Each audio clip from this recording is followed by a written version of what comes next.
जुग जुग जिय सुललनवा भवनवा के भाग जागल हो। ललन लाल हुई हैं कुलवा के दीपक मनवा में आस लागल हो। नमस्कार, स्वागत है आपका आपके अपने YouTube चैनल भोलेनाथ कृपा में।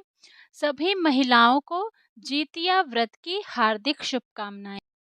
अश्विन मास के कृष्ण पक्ष की अष्टमी तिथि को जीवित पुत्रिका व्रत रखा जाता है। इस व्रत को जीवित पुत्रिका व्रत या जीतिया व्रत भी कहते हैं। इस दिन महिलाएं अपनी संतान की दीर्घायु, आरोग्य और सुखमय जीवन के लिए बिना आहार और निर्जल रहकर यह व्रत रखती हैं। ये पर्व 3 दिन तक मनाया जाता है। सप्तमी तिथि को नहाय खाए के बाद अष्टमी तिथि को महिलाएं बच्चों की समृद्धि के लिए निर्जला व्रत रखती हैं। इसके बाद नौमी तिथि को भगवान सूर्य को अर्घ्य देकर उनके मंत्रों का जाप करती हैं। फिर शुभ मुहूर्त में व्रत का पारण करती हैं। इस बार जीतिया व्रत 6 अक्टूबर को रखा जाएगा। आज इस वीडियो में मैं आपको सुनाने जा रही हूँ जीतिया व्रत कथा में पढ़ी जाने वाली कुछ प्रचलित कथाएं। कथाओं को अंत तक बड़े ही प्रसन्नचित और श्रद्धा पूर्वक अवश्य सुनिएगा।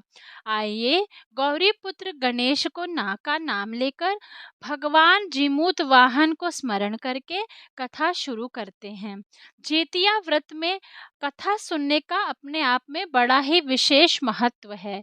कथा के अनुसार गंधर्वों के एक राजकुमार थे जिनका नाम जीमूत वाहन था। जीमूत वाहन पिता की सेवा के लिए युवा काल में ही राजपाट छोड़कर वन में चले गए थे। एक दिन जंगल में उनकी मुलाकात एक नाग माता से हुई जो बड़ी दुखी थी। जीमूत वाहन के नाग माता से विलाप का कारण पूछा तो उन्होंने कहा कि नागों ने पक्षीराज गरुड़ को वचन दिया है कि प्रत्येक दिन वे एक नाग को उनके आहार के रूप में देंगे। इस समझौते के चलते वृद्धा के पुत्र शंखचूड़ को गरुड़ के सामने जाना था, जिससे वह बहुत परेशान थी। जीमूत वाहन ने नाग माता को वचन दिया कि वे उनके पुत्र को कुछ नहीं होने देंगे और उनकी रक्षा करके उन्हें वापस लौटा देंगे।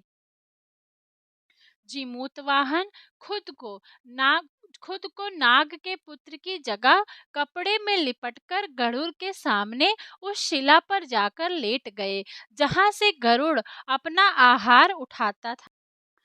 गरुड़ आया और शिला पर से अपने जीमूत वाहन को पंजे में दबाकर पहाड़ की तरफ ले गया। गरुड़ ने देखा कि हर बार की तरह इस बार नाग ना चिल्ला रहा है और ना ही रो रहा है। उसने कपड़ा हटाया तो जीमूत वाहन को पाया। जीमूत वाहन ने सारी कहानी गरुड़ को बताई, जिसके बाद गरुड़ ने उन्हें छोड़ दिया। इतना ही नहीं, नागों को ना खाने का भी वचन दिया। इस तरह से जीमूत वाहन ने जीमूत वाहन ने सारी कहानी गरुड़ को बताई, जिसके बाद गरुड़ ने उन्हें छोड़ दिया। इतना ही नहीं, नागों को ना खाने का भी वचन दिया। इस तरह से जीमूत वाहन ने नागों की रक्षा की। तभी से संतान की सुरक्षा और सुख के लिए जीतिया व्रत में जीमूत वाहन की पूजा शुभ फलदायी मानी गई है। आइए सुनते हैं महाभारत काल की में जीतिया व्रत की कथा। महाभारत युद्ध में अपने पिता गुरु द्रोणाचार्य की मृत्यु का बदला लेने के लिए अश्वत्थामा पांडवों के शिविर में घुस गए। शिविर के अंदर 5 लोग को सोया पाए। अश्वत्थामा ने उन्हें पांडव समझकर मार दिया, लेकिन ये पांडव नहीं थे, ये तो द्रौपदी के 5 संतानें थी। क्रोध में आकर अर्जुन ने अश्वत्थामा को बंदी बनाकर उसकी दिव्य मणि उसके माथे से निकाल ली। अश्वत्थामा ने फिर से बदला लेने के लिए अभिमन्यु की पत्नी उत्तरा के गर्भ में पल रहे बच्चे को मारने का प्रयास किया और उसने ब्रह्मास्त्र से उत्तरा के गर्भ को नष्ट कर दिया। तब भगवान श्री कृष्ण ने उत्तरा की अजन्मी संतान को फिर से जीवित कर दिया। गर्भ में मरने के बाद जीवित होने के कारण उस बच्चे को जीवित पुत्रिका के नाम से भी जाना जाता है। इस घटना के बाद से ही संतान की लंबी उम्र के लिए जीतिया व्रत रखा जाता है। तभी से जीतिया व्रत को जीवित पुत्रिका व्रत के नाम से जाना जाता है। अब मैं आपको चील और सियारिन की कथा सुनाने जा रही हूँ। मान्यता है कि इस दिन चील और सियारिन की व्रत कथा सुनने से संतान को लंबी आयु प्राप्त होती है। नर्मदा नदी के पास एक नगर था, कंचनबटी। उस नगर के राजा का नाम मलय केतु था। नर्मदा नदी के पश्चिम में बालूहटा नाम की मरुभूमि थी, जिसमें एक विशाल पाकड़ के पेड़ पर एक चील रहती थी। उसे पेड़ के नीचे एक सियारिन भी रहती थी। दोनों बहुत अच्छी सहेलियां थी। दोनों ने कुछ महिलाओं को देखकर जीतिया व्रत करने का संकल्प लिया और दोनों ने भगवान श्री जीमूत वाहन के पूजा और व्रत करने का प्रण ले लिया। लेकिन जिस दिन दोनों को व्रत रखना था, उसी दिन शहर के एक बड़े व्यापारी की मृत्यु हो गई। उसका दाह संस्कार भी उसी मरुस्थल पर किया गया। सियारिन को अब भूख लगने लगी थी। मुर्दा देखकर वह खुद को रोक न सकी और उसका व्रत टूट गया।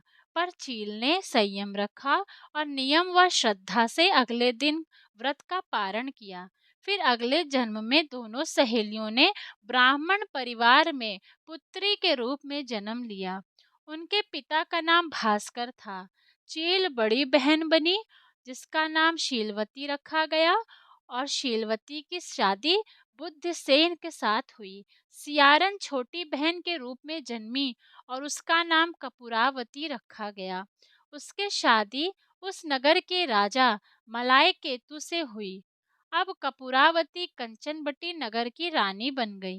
भगवान जीमूत वाहन के आशीर्वाद से शीलवती के 7 बेटे हुए, पर कपूरावती के सभी बच्चे जन्म लेते ही मर जाते थे।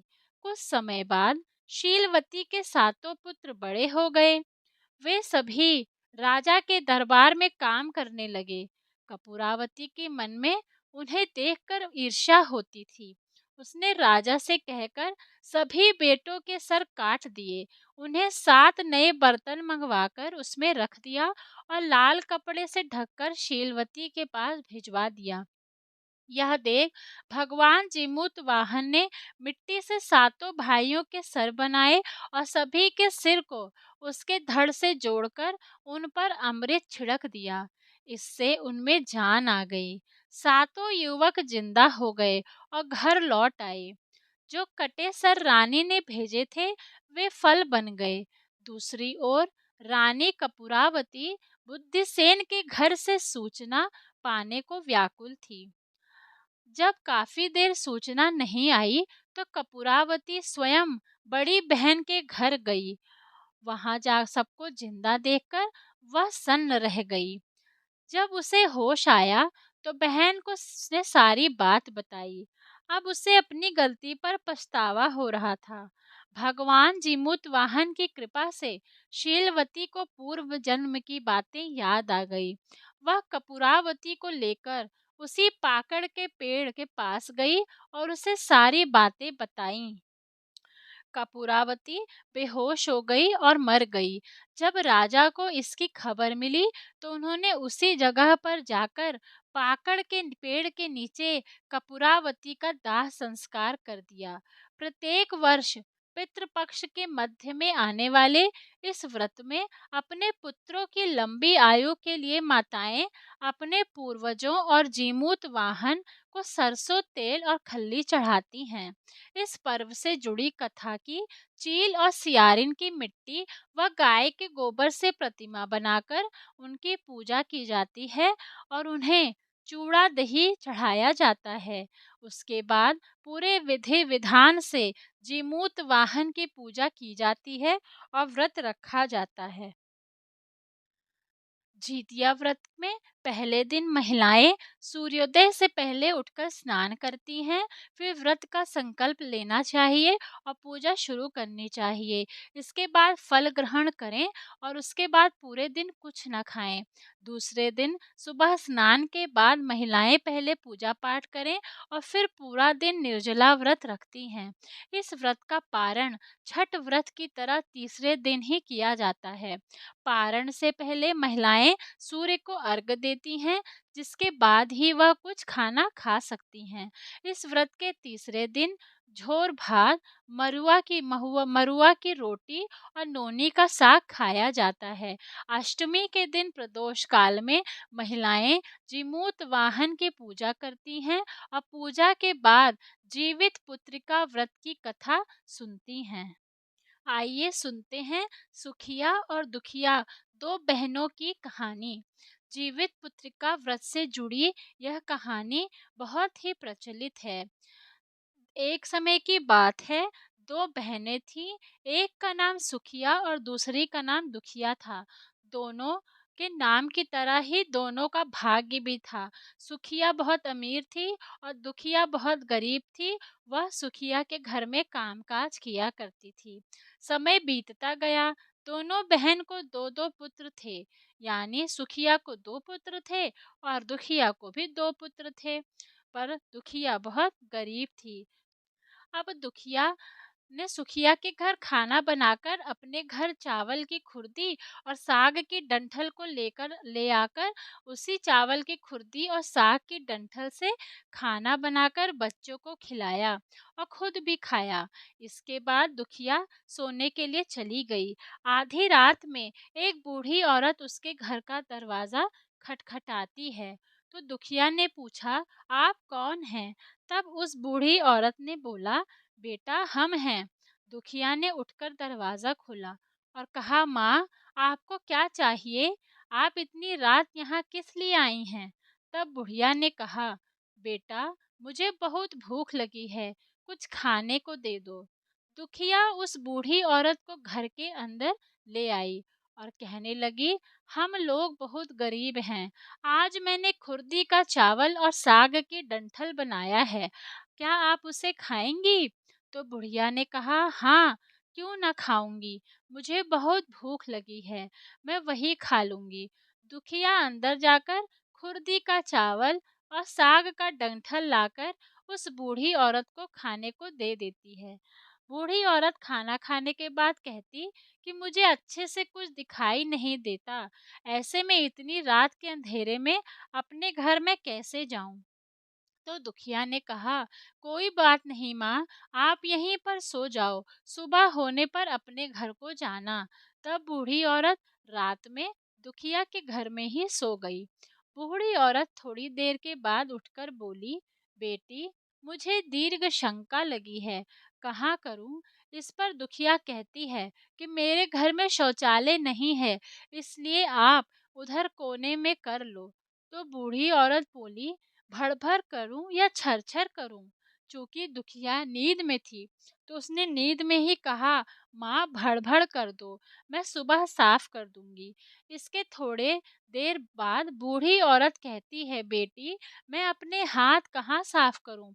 इस पर दुखिया कहती है कि आप मेरे सर पर अपने हाथ को साफ कर लीजिए। सुबह होने पर दुखिया जब उठती है, तो उसे यह सब अपने सपने जैसा लगता है और सोचती है कि सोते समय उसे मुझे कोई सपना आया था। यह सोचकर वह नदी में नहाने के लिए चली जाती है और वह नदी में बाल धोकर नहाती है, तो उसके बालों से होता हुआ जो पानी बहता है वह सोने का पानी होता है। आसपास की सारी महिलाएं यह देखकर आश्चर्य हो जाती हैं और दुखिया से कहती हैं, क्या बात है, तुम्हारे बालों से तो सोने का पानी गिर रहा है। उन सभी की बातें सुनने पर उसे रात की सारी बात याद आ जाती है। वह घर दौड़कर अपने घर की ओर भागती है, यह सोचकर कि उसका घर बूढ़ी औरत की दीर्घ दीर्घ शंका से गंदा हुआ है, पहले उसको साफ करना होगा। लेकिन जब वह अपने घर जाती है तो देखती है कि घर के हर कोने में ढेर सारा सोना बिखरा है।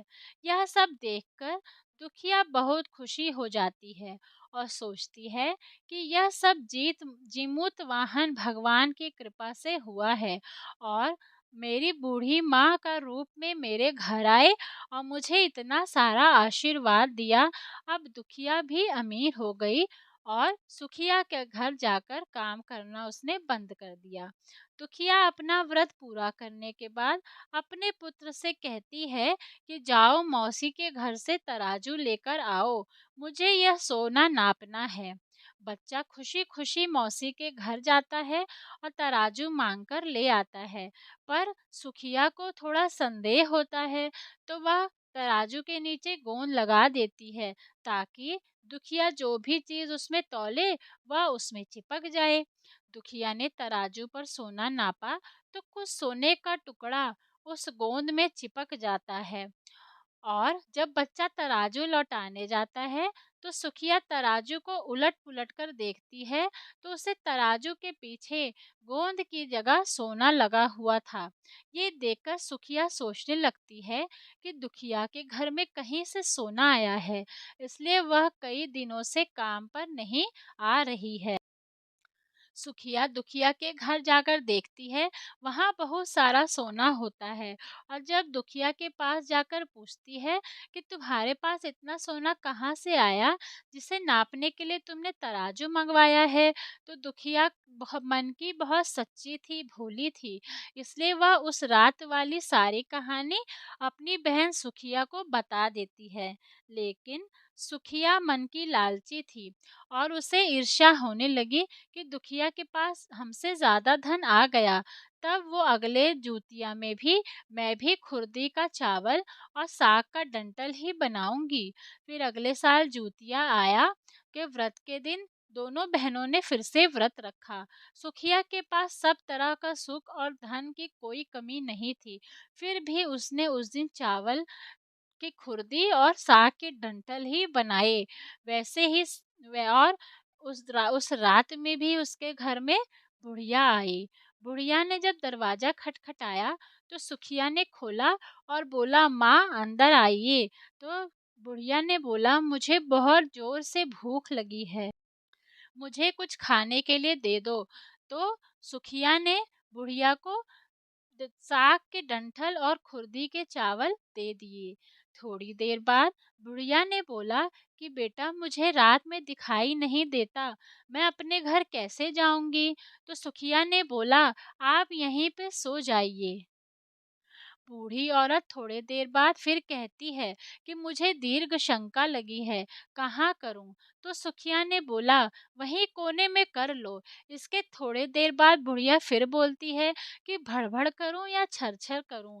तो सुखिया को याद नहीं आता कि दुखिया ने क्या बताया था, तो वह उन्हें कहती है छरछर कर दीजिए। बुढ़िया ने फिर कहा कि बेटी मैं अपने हाथ कहाँ साफ करूं। इस पर सुखिया ने कहा, मेरे सर पे अपना हाथ साफ कर लीजिए। जब सुबह सुखिया उठती है तो उसका पूरा घर में गंदगी फैली हुई थी। इसके अलावा उसके बाल में भी गंदगी लगी थी। यह सब देखकर सुखिया बहुत दुखी हो जाती है और उसे अपनी बहन पर बहुत गुस्सा आता है।